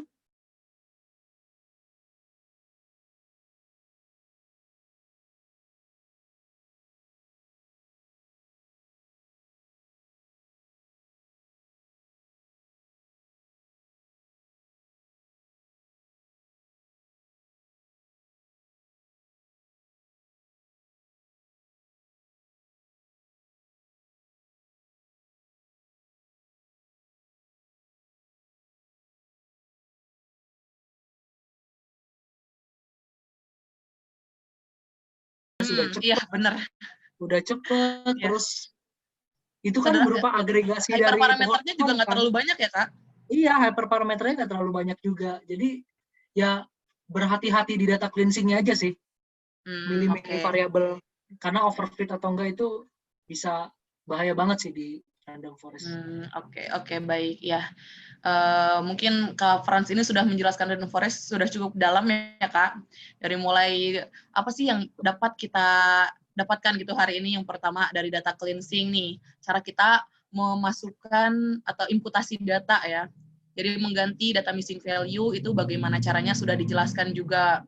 Terus contoh-contoh visualnya tadi juga Kak Frans sudah memberikan gambarannya gitu, menggunakan box plot, membandingkannya seperti apa gitu. Terus praprosesnya, salah satu tadi ya, pengisian data kosong, missing value itu masuk ke praproses.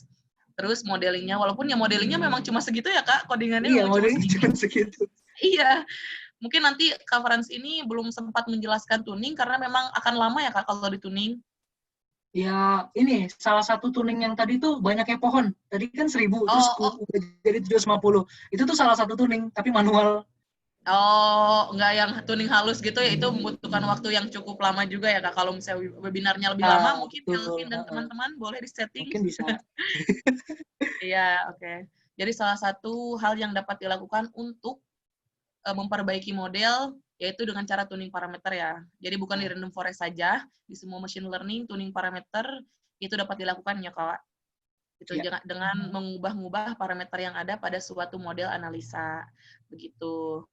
Mungkin dari Kak Fran sendiri, apakah ada closing statement atau kata-kata penutup, Kak, untuk menutup webinar kita pada siang hari ini? Oke. Aku Mungkin tips-tips. Terima kasih banget. Oke.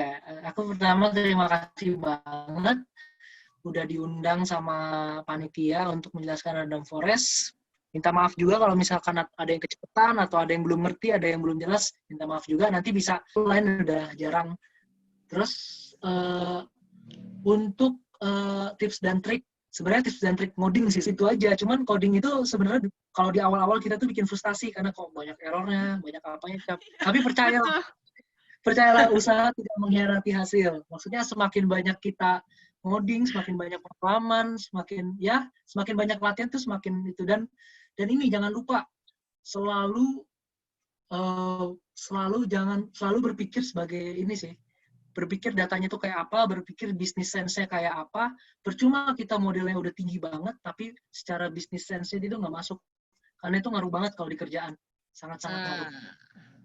Gitu. Jadi selalu pakai batasan-batasan kayak ya statistik yang udah kita pernah pelajarin. Oh, data ini menjulur, data ini kayak gini, data ini kayak gini, ini overfit, kayak gitu. Itu bakal membantu banget sih dalam pembuatan model. Gitu. Kalau untuk tinggi akurasi atau apa ya belajar aja sih di Kaggle. Main aja di Kaggle itu banyak banget sih latihan. Stack Overflow juga. Iya, banyak banget. Stack Overflow itu nabi para kami programmer. Iya benar. Kayak apapun yang dicari ya, jenis error apapun ada di sana ya, Kak. Iya. Oke, baik. Ya, Kak Frans, mungkin saya ulas kembali ya. Jadi yang pertama, memang kalau misalnya machine learning ini learning by doing ya, Kak. Ya. Jadi seperti algoritmanya, kita juga sebagai user juga harus seperti itu ya. Harus belajar dengan cara melakukan gitu. Semakin banyak kita berlatih, semakin banyak kita mengetahui seluk-beluk dari analisis yang kita gunakan. Terus juga jangan lupa, nomor 2, kita sebagai statistician mungkin atau sebagai orang yang ingin menggunakan analisa tersebut, kita juga harus memperhatikan semua aspek ya, Kak. Dari mulai datanya, kita harus kenalan dulu sama datanya, apakah datanya menjulur, atau datanya simetrik, apakah mana yang lebih diprioritaskan, mana yang tidak usah dimasukkan, seperti itu ya, Kak. Jadi kenalan sama data itu penting ya, Kak. Oke, terus yang ketiga juga kalau misalnya sudah tingkat lanjut, boleh juga diperhatikan dari aspek bisnis ya, Kak. Terutama waktu komunikasi mungkin dan dari keputusannya. Apakah memang yang ingin kita cari pertama itu merupakan error yang sangat kecil, atau misalnya ubah yang terpenting, karena itu beda prioritas juga beda dalam memperlakukan data ya, Kak, betul? Iya, beda. Oke. Ya, pokoknya kita hari ini sudah belajar banyak ya dengan Kak Frans yang sangat luar biasa ini. Jadi sejam setengah ini Kak Frans menjelaskan dengan cukup detail ya, yang nantinya juga codingannya, datanya dapat diakses yang akan diberikan oleh panitia ya. Jadi codingan tadi yang Kak Frans itu yang ada 500 bar itu, enggak sampai. Nanti bisa diberikan oleh panitia. Nah, jadi kita ulas kembali juga tujuan akhir dari analisa yang tadi kita sudah buat bersama. Jadi untuk memforecast ya, Kak, atau menebak atau mempredik dari rating film yang misalnya filmnya belum ada nih, Kak. Bisa ya? Iya, bisa. Iya, misalnya film apa Kak yang belum ada, kayak Mulan nih. Atau apa sih yang lagi rame tuh, yang ini aku sukanya, bukan Mulan, apa sih, Conjuring 3. Oh, Conjuring. Nah, ya. Misalnya Conjuring 3 atau Mulan itu kan filmnya belum ada nih. Nah, tapi kalau misalnya kita sudah punya modelnya untuk memprediksi berapa sih rating yang akan didapatkan oleh suatu film tersebut, berarti kita bisa masukin ya Kak semua X-nya untuk mendapatkan Y atau rating yang kita mau. Jadi sebenarnya statistician itu ya beda tipis lah sama magician gitu ya. Bedanya kalau statistician itu bekerja berdasarkan data gitu ya, data driven. Ya, seperti itu. Ya, terima kasih banyak ya Kak Frans atas waktunya. Pemaparannya sangat baik dan detail. Itu mungkin ini teman-teman juga mungkin ada yang ketiduran, ada juga yang menyimak dengan serius, atau juga ada yang merekam mungkin. Tapi teman-teman di sini percayalah sudah berada di tempat yang sangat tepat gitu. Kita belajar bersama pada hari Minggu siang. Oke, baik. Dari saya juga terima kasih banyak kepada teman-teman yang sudah menyimak dari jam 1 hingga hampir jam 3 ya. Sudah menyimak dan mengikuti webinar ini dengan sangat baik. Ya, semoga apa yang kita dapatkan dapat bermanfaat di kemudian hari, baik untuk Kak Frans dan untuk kita semua. Mungkin dari saya, mohon maaf juga apabila ada kesalahan kata atau misalnya kekurangan dalam memandu acara ini. Semoga kedepannya kita sama-sama menjadi pribadi yang lebih baik. Ya, terima kasih Kak Frans atas waktunya, atas materinya. Terima kasih juga kepada MC semua. tadi yang sudah mempersilahkan saya untuk memandu acara ini. Terima kasih kepada audiens. Mungkin akan saya kembalikan kepada Kelvin selaku MC dari acara SA kali ini. Silakan Kelvin. Ya, terima kasih kepada Kak Ajeng dan juga Bang Frans yang telah memberikan dan membimbing kita nih selama sepanjang hari ini. Nah, gimana tadi teman-teman perasaannya? Gila, itu benar-benar ilmunya tuh sangat dapat sekali ya. Luar biasa, kayak gitu. Benar-benar berguna sih sebetulnya. Lebih ke arah kebergunaannya itu sendiri. Nah, betul. Ya kan? Nah, selanjutnya nih, mungkin beberapa teman-teman merasakan capek mungkin ya energinya karena di-push tuh kan tadi dari pagi jam 10 di bagian database, terus lanjut lagi sekarang ke Random Forest. Nah, di sini kita akan memberikan sebuah kebahagiaan lagi, mengingatkan lagi kepada teman-teman bahwa ada challenge setelah acara ini selesai. Nah, itu gimana challenge-nya? Yaitu membuat Instastory semenarik mungkin tuh. Isinya dokumentasi kegiatan yang telah kita lakukan selama SA2 dan sesi 2 dan sesi 3 dengan membuat caption manfaat dari kita tadi mempelajari dari sesi 2 itu apa dan sesi 3 itu apa gitu. Nah, dengan cara mempost di Instastory kemudian nge-tag official account-nya GSB, yaitu @gsb_ipb kayak gitu, dengan batas akhir hari ini pukul 9 malam seperti itu. Nah, jadi pastikan teman-teman kalau mau nge-tag juga pastikan IG-nya jangan sampai di private, nanti kasihan udah buat caption bagus panjang tapi IG-nya di private kan kita nggak bisa lihat juga sayang kayak gitu. Ini dengan total hadiahnya Rp300.000, kapan lagi kan dapat ilmunya iya, dapat hadiahnya juga iya, seperti itu. Nah, selanjutnya di sini kita akan memasuki sesi foto bersama. Nah, ini sebuah dokumentasi. Jadi kepada teman-teman mohon dipersilahkan untuk menyalakan kameranya seperti itu. Nah, bisa teman-teman menyalakan kameranya, bisa dilihat muka-mukanya, mungkin ada yang bahagia atau mungkin ada yang muka-muka stres kayak gitu kan, muka-muka lelah, muka-muka masih semangat tapi gimana biar kelihatan. Gitu. Waduh, itu ada yang lagi di laut, sepertinya saudara Zahira ya. Kelvin, itu air mancurnya kenapa mati ya? Ada mungkin. Kenapa? Air mancurnya kenapa mati? Oh, ini lagi dibetulin tadi, Kak. Tadi udah izin sama aku, dia udah lagi dibetulin. Soalnya tadi mau tolong dinyalain air mancurnya gitu tadi, kan kurang keren. Oh iya, bisa, Kak. Nanti koinnya juga mau diputer, dihitung probabilitasnya nanti bisa, Kak. Silahkan kalau mau. Siap. Ya. Baik, mungkin yang lain sudah menunggu nih, Kelvin. Mungkin ada yang sedang di sawah. Mungkin keren sekali ya. Ya, ada kahim kita, Aji Buana Fijar, sedang berada di pantai sepertinya. Ya, halo Aji. Nomor 36 itu seperti frustasi ya. Mbak Rifai juga nih di atas ketinggian. Iya, seperti sudah pusing. Energinya sudah terkuras habis. Ya, kepada mungkin saudari Arum bisa membantu membimbing. Ya, iya, nanti aku hitung 1 sampai 3 ya. Saya nggak kuat mau ketawa nih, Kelvin. Itu game masih gue beta, mulutnya nggak kelihatan.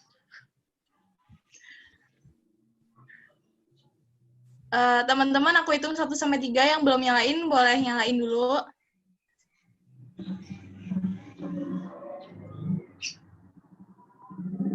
Ada gayanya nggak? Ada gayanya? Ya Nggak ada, Allah, Kak. ada founder art. Ya, bebas kali. Kalau nggak masuk Mabenta, masuk TV. Halo. Itu art doang, Kak Franz mah bukan art studio. Susah nyarinya. Susah nyarinya. Tadi aja nggak PNG tadi. Oke, boleh. Ya, 1, 2, 3. Bentar. 1, 2, 3.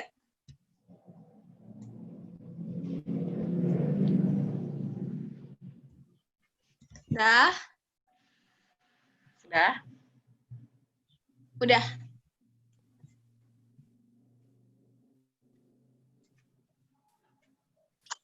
Oke. Kepada para peserta juga diingatkan untuk mengisi link evaluasi acara seperti yang ada di slide, bisa dilihat di ipb.link/evalsa. Karena pengisian link ini juga sebagai salah satu bentuk presensi hadirnya acara dari sesi 2 tadi dan juga sesi 3 hari. Mungkin teman-teman bisa dilihat ya, di situ ada. Oke, mungkin untuk hari ini sekian dari kami selaku panitia SA. Saya mewakili panitia SA memohon maaf sebesar-besarnya apabila terdapat kesalahan, dan juga semoga ilmu yang telah diberikan dapat memberi manfaat ke depannya kayak gitu. Walaupun nanti untuk nggak skripsi, tapi setidaknya bisa untuk ya mungkin mempelajari di bidang bisnisnya, nanti mungkin kita nggak ada yang tahu gitu. Sekian dari kami, mohon maaf apabila ada kekurangan dan kesalahan sekali lagi, karena seperti kata pepatah gitu kan, tidak ada gali yang tidak retak, tidak ada manusia yang tidak membuat kesalahan kayak gitu. Sampai jumpa di rangkaian statistik akademis selanjutnya, yaitu SA sesi 4. Terima kasih. Thank you semua. Terima kasih semuanya. Terima kasih Izin juga pamit kepada Bapak dan Kak Ajeng duluan. ya. Bisa Terima deh. kasih. Kak Franz, Kelvin, dan semuanya. Thank you semua.